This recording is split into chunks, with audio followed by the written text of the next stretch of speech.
Good morning, everybody. It's me again, Joe Mendez with Coldwell Banker Coastal Alliance, coming to you here from my house, my office, in my kitchen, of course, as you can tell.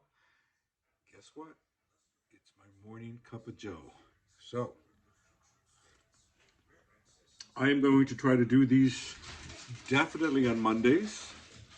Although there's a lot of stuff that happens with me on Mondays. I normally go out to have breakfast at the coffee cup. If you follow me, you know that. Um, and then I usually have a session that I watch at 10 o'clock with Coffee with Katie, which is a social media person who I have joined her academy since December, and I really love her to death, and I enjoy her presentations and her teachings and all the great ideas that she gives me. So that starts at 10. So I'm always trying to cram something for breakfast between 9 and 10. Um, anyway, so I want to talk to buyers today in the real estate market today as it applies to mortgages.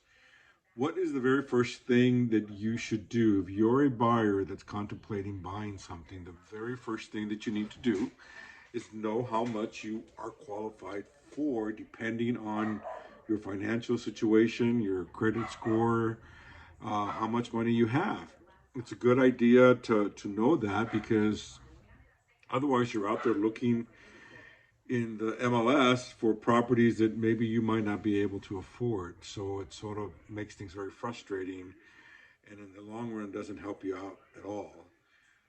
The other thing is that I do wanted to point out that even though you may have a limited amount of money and you may not think that you qualify for something, there are many negotiating tactics that I have used so that you can get the winning bid when you compete with other buyers. For example, I just had, uh, I'm in escrow right now with a single girl who only had a certain amount of money.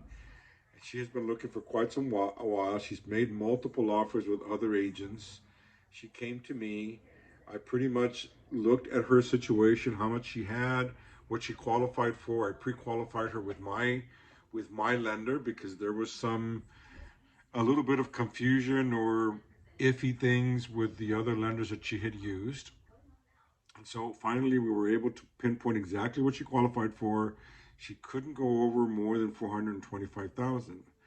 Unfortunately, all the things that she was looking at were higher, and they might have been listed lower within her price point, but at the end, when she would actually lose a bid, most of those properties were closing at much higher than what she was able to afford.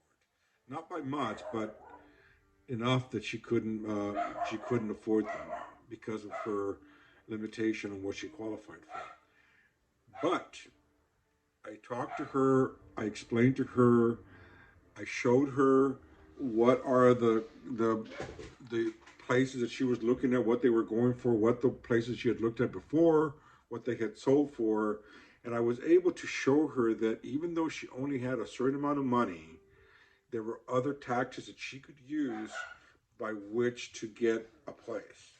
And sure enough, those tactics worked because we were able to get into escrow on a condo that she's buying.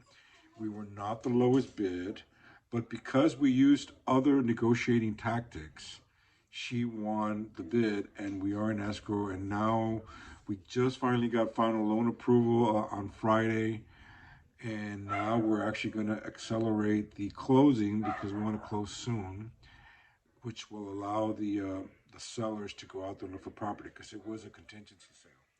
So anyway, so there are many tactics that I can utilize to help you if you're willing, because that's the key point. If you really want to get into the market today, you have to be willing to adjust, to negotiate, to even look at things that are less than what you really want. The biggest mistakes the buyers make is that they want everything the first time around. And unfortunately, in California, it doesn't always work out that way. A lot of times, it's a step process. You have to find something that meets a lot of what you're looking for, and then work your way up. That's my 2 cents for today. I hope you pay attention. I would love to work with you if you're a buyer looking for anywhere in Southern California, because I pretty much go anywhere. But obviously, I work out of Long Beach, but I've sold in LA, I've sold in East LA, South Central, Carson, Gardena, um, Palm Springs. Uh, I've pretty much gone all over. I'm not limited at all by any means. So I hope to hear from you. Have a great day and a great